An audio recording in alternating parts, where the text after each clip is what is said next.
Welcome to The Explainer. Today, we're diving into one of the most catastrophic battles of the entire Crusader period. A fight so absolutely brutal, its name literally means the field of blood. So, to really get the scale of this disaster, we have to start right at the heart of it all. On the morning of the battle itself, as an entire army wakes up to a truly horrifying realization.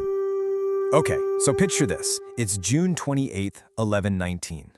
The Crusader army from the Principality of Antioch, that's their state up in northern Syria, is camped out in a valley. They're led by their regent, a guy named Roger of Salerno, and they're feeling pretty good about themselves after a few wins. But they have absolutely no idea what the sunrise is about to show them. Can you just imagine the shock? The sun comes up, soldiers start stirring, and they look out from their camp to see the army of the warlord Ilghazi just stretching across the entire horizon. They are completely trapped. There's no way out. The battle, for all intents and purposes, has been decided before it even starts. Yeah, the battle fought on this day, well, it would more than earn that terrifying name from the medieval chroniclers. So let's unpack exactly how a confident Crusader army was led into a perfect trap and then just utterly annihilated. So how in the world did we get here? Right, this wasn't just some random skirmish in the desert. It was really a collision of two completely different worlds.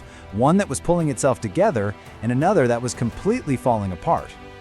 On one side, you've got the Crusader states. They're actually unifying under a new king, Baldwin II, and building this really stable, powerful kingdom. But just to the east, the huge Seljuk Empire is fracturing. It's creating a massive power vacuum, and that means chaos. It's a volatile frontier where this newfound stability and total chaos are about to smash into each other. And this chaos brings two major players to the forefront. In the south, you have the veteran Crusader Baldwin II, really cementing his power. But up north, Najm ad-Din Ilghazi is rising. He's this incredibly opportunistic ruler who masterfully uses the chaos to grab control of the rich and strategic city of Aleppo.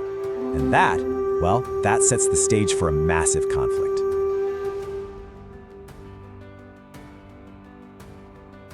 So here's the crucial point. This new stability, especially the military wins King Baldwin was getting down south, it bred this really dangerous sense of overconfidence among the Crusaders. And nobody was more overconfident than the Prince Regent of Antioch, Roger of Salerno. Roger looked at all the infighting in Aleppo before Ilghazi took over, and he saw a golden opportunity. He launches this super aggressive campaign, capturing key forts and basically building a ring around Ilghazi's new prize. He was trying to strangle Aleppo and absorb its lands into his own territory. But Ilghazi was no fool. He responds by calling in his allies and raising a massive force of his own. In fact, he probably had a 2-to-1 advantage in numbers. So pretty soon, the two armies are in this tense standoff, both of them just waiting for critical reinforcements to show up before they commit to an all-out battle. And this put Roger in a really tough spot. His own nobles were watching their lands get raided, and they were screaming at him to attack now. But the Patriarch of Antioch, a much wiser voice, was begging him, be patient, wait for King Baldwin's powerful army coming up from Jerusalem. So, what do?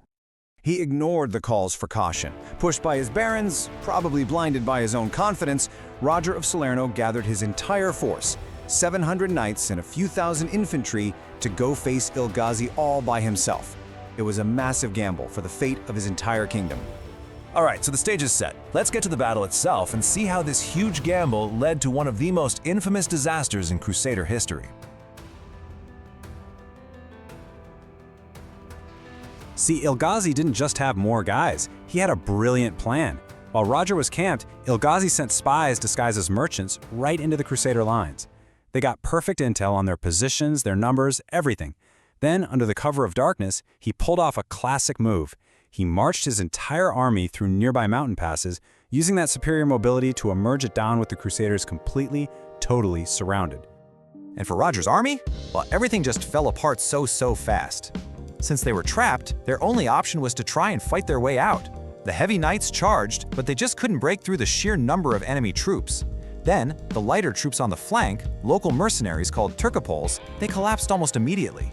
And just when things couldn't get worse, a desert sandstorm, a Khamsin, kicks up, blowing dust and sand right in the Crusaders' faces, blinding them. In all that swirling chaos, Roger himself is cut down. With their leader dead and their sacred battle standard captured, the army's morale just shattered. This wasn't a battle anymore, it was a slaughter.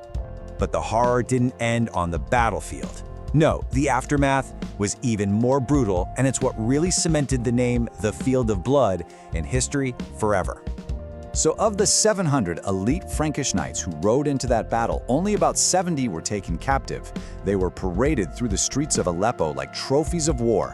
And after the celebrations were over, every single one of them was executed. For the Principality of Antioch, the loss was just total. I mean, it was catastrophic. In a single morning, their leader was gone. An entire generation of their best, most experienced knights was just wiped out. Their most sacred relic was lost, and their lands were now basically defenseless against El-Ghazi's massive army. But here's the final twist in the story. El-Ghazi, even with this overwhelming victory, he never actually marched on the city of Antioch itself. Why? Well, he'd achieved his main goal. He saved Aleppo, and he was now a hero across the Muslim world. Plus, he probably didn't have the supplies for a long siege, and he knew King Baldwin's army was still on its way. So for the moment, the city of Antioch was safe. And that leaves us with this massive, crucial question. With its army completely erased from the map and its leadership dead, how could the Crusader state of Antioch possibly survive? Was the Field of Blood the beginning of the end for them in Syria?